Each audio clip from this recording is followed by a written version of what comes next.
जब राम जी का अवतार हुआ तो महाराज राम अवतार में प्रभु पधारे। तो उस समय बड़ा सुंदर दृश्य था।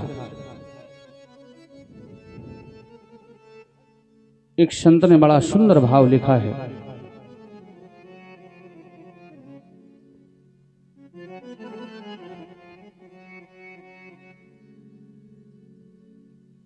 बोले महाराज, गावे कोई गंग की गाथन उदार है तुम, अधम मने के पुण्य धारा उपाय है। करते प्रतीति कोई तीर्थ तीर्थ राज को, और बिरले विनीत तीर्थ राज की कहाँ में। राम नाम गा के कोई श्याम खोध्या के, शंभु को रे जाके पार होने को पुकारो है। इते जहां जन गिन गिन के पार करे, अब गिनते तुलसी की तरनी ने तारे हैं। अब गिनते हूँ गिनत राम रीझे रिझाए गयो, और तुलसी ने तारे सो तार तार लागे। बोले जोग लगन ग्रह बार तिथ, और समय भयो अनुकूल। चरवर अचर हर सुजित राम जन्म सुख मूल। तो बोले महाराज राम जी का अवतार हुआ। तो अवतार के पश्चात जब राम जी का अवतार हुआ तो 1 महीने तक भगवान श्री सूर्य नारायण टुकुर टुकुर भगवान की झांकी को निहारते रहे। ये रामचरितमानस कह रहा है। बोले मास दिवस कर दिवस भामर में न जाना कोई, और रत समेत रवि था कियो सुन सा कबनो विधि होय। 1 महीने तक भगवान सूर्य नारायण टुकुर टुकुर भगवान की झांकी को निहारते रहे, क्योंकि भगवान सूर्य के वंश में अवतार हुआ है, इसलिए 1 महीने तक वो झांकी को निहारते रहे। बेचारा चंद्रमा लाइन में लगा रहा।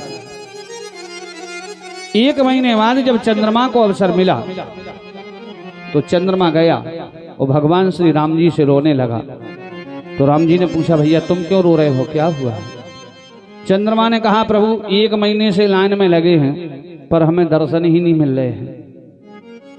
भगवान ने पूछा क्यों? बोले 1 महीने से तो यही खड़े हैं, किसी को दर्शन ही नहीं करने दे रहे। आपने इनके वंश में अवतार लिया, इसलिए किसी को दर्शन ही नहीं होने दे रहे। उसी समय रात्रि चली गई। रात्रि पहुंच गई, अंधियारी छिपती लिखती छिपाती हुई, और रात्रि ने जाकर के कहा, बोले प्रभु आपने दिन में अवतार लिया, इसलिए हमें भी अवसर नहीं मिल रहा है, हमें भी मिल जाता तो बड़ी कृपा होती। तो भगवान ने चंद्रमा से कहा कि अब की बार हम तुम्हारे वंश में अवतार लेंगे। और रात्रि से भी कहा, बोले अब की बार हम तुम्हारे ही सन्निधि में आएंगे, जब रात्रि होगी तभी हमारा अवतार होगा। चंद्रमा ने कहा ठीक है प्रभु, पर इस अवतार में थोड़ी सी खुशी मिल जाती तो बड़ी कृपा होती। तो भगवान ने कहा ठीक है, फिर तुम्हारा नाम हम अपने नाम के साथ जोड़ करके रखेंगे। भगवान ने राम रख लिया रामचंद्र, चंद्रमा को पीछे लगा दिया। तो आज जब इधर भगवान का दूसरा अवतार होता है तो बोले भादो कृष्ण अष्टमी और नखद रोहिणी, भादो कृष्ण अष्टमी नखद रोहिणी शुभ समय, और अर्धरात्रि बेला सुखद सो तब प्रभु प्रगटे प्रेम में। बोले महाराज भादों का महीना अष्टमी तिथि दिन बुधवार रात्रि के 12 बजे भगवान ने मथुरा की पावन भूमि में अवतार लिया। लेकिन राम जी का जब अवतार हुआ तो बोले महाराज उस अवतार में तो दास दासी दौड़ पड़े महाराज को बधाई देने के लिए। बड़ा ही सुंदर अवध में नृत्य हो रहा है, सबको प्रसन्नता प्राप्त हो गई। तो आज इधर भगवान शंकर माता पार्वती से कहते हैं कि गिरजा, मैं तुम्हें अपने जीवन की एक चोरी सुनाता हूं। तो मैया मुस्कुरा करके कहने लगी, स्वामी आप भी चोरी करते हैं? भोलेनाथ ने कहा, देवी हमने भी एक बार चोरी की। तो मैया ने पूछा कैसी चोरी की? तो भगवान शंकर कहते हैं सुनो। बोले मैंने ऐसी चोरी की कि जब मुझे पता चला कि अवध में भगवान का जन्म हुआ है, तो बोले मैं अपनी दर्शन के लिए गया और जब मैंने वहां देखा कि वहां तो महाराज राजा का दरबार है, तो वहां तो ऐसे हर कोई जा नहीं सकता, ना हर किसी को दर्शन मिल सकता है। तो बोले हमने अपने शिष्य भुसुंड जी को साथ में लेवाया, काग भुसुंड और हम दोनों चले। तो बोले जैसी गए तो हमने सबसे पहले खिलौने वाले का रूप बनाया और भगवान शंकर कह रहे हैं कि और हो एक और कहां ने जी चोरी ओ सुन गिर जायती दृढ़ मति मोरी। और हो एक कागो भुसुंड संगी हम दो, कागो भुसुंड संगी हम दो ओ मन जो रूप जाने नहीं को, कागो भुसुंड। तो बोले हम खिलौने वाले बनकर के गए और जैसी महल की पीछे वाली खिड़की के पास पहुंचे कि शायद यहाँ से राम जी की थोड़ी हमें झलक देखने को मिल जाए, तो बोले हम खिलौने बेचने लगे, डमरू बजाने लगे। और जैसी बोले वो डमरू की आवाज रनवास में गूंजी तो तुरंत महारानी कौशल्या ने कहा, देखो ये कौन शोर कर रहा है, अभी मेरे रामलला सो रहे हैं, कहीं जग ना जाए। तो भगवान शंकर ने कहा, उसी समय दौड़ करके द्वारपाल आए और उन्होंने हमारा सामान फेंक दिया और हमें वहां से भगा दिया। तो हमने अपने शिष्य भुसुंड से कहा कि अब हमें दर्शन नहीं मिल पाएंगे, फिर क्या करें? तो बोले फिर हमने ज्योतिषी बने, हम ज्योतिषी बने और लोगों की हस्तरेखा देख करके उनका भविष्य बताने लगे। बोले जैसी भविष्य बताना प्रारंभ किया कि उसी समय ये खबर अयोध्या वासियों में विराजित हो गई और एक दासी ने ये दृष्टा को देख लिया। और जैसी दासी ने देखा तो दासी भागती हुई मैया कौशल्या के पास पहुंची और जाकर के मैया से वर्णन करने लगी। मैया से कहती है दासी कि अवध आज ये के आदमी आयो।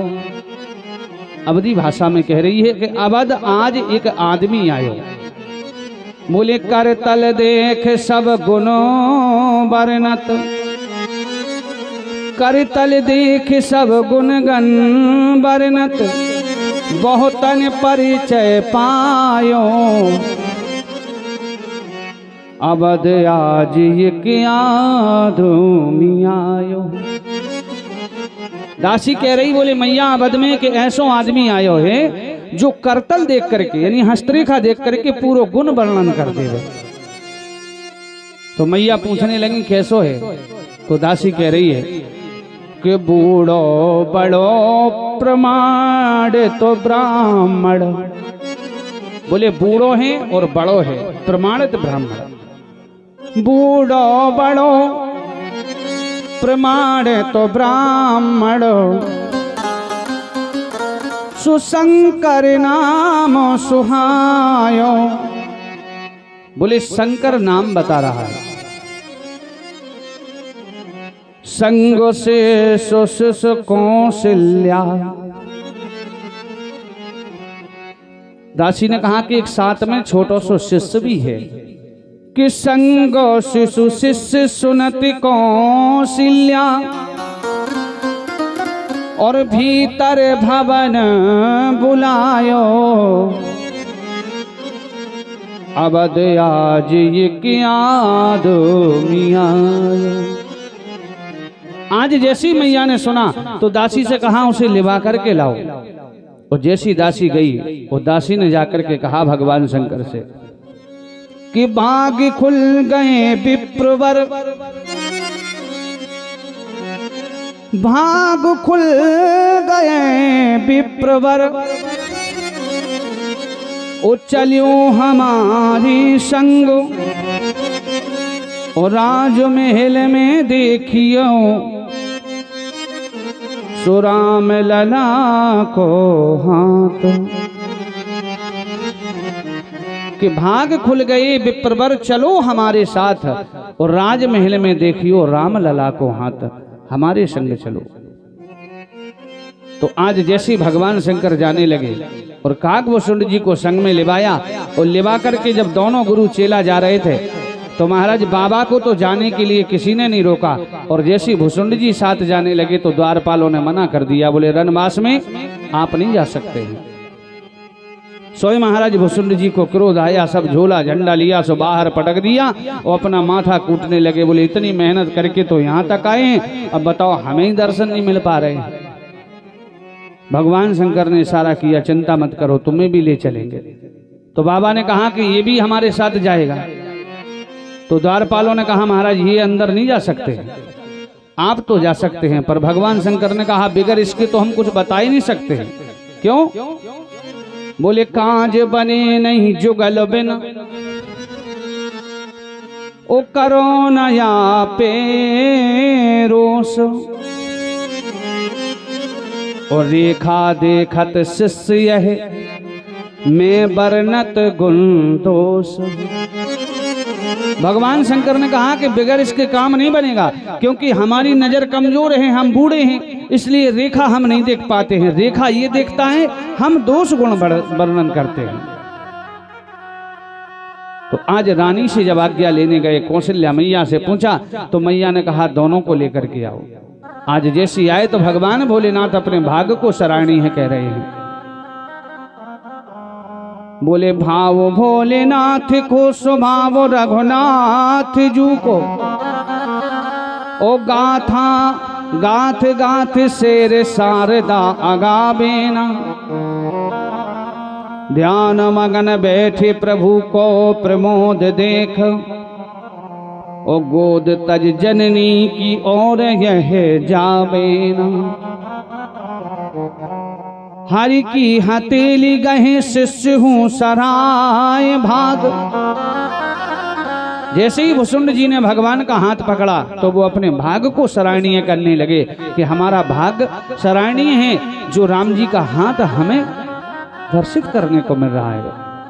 बोले हरि की हथेली देख शिष्य हूँ सराय भाग, ओ उमगो अनुराग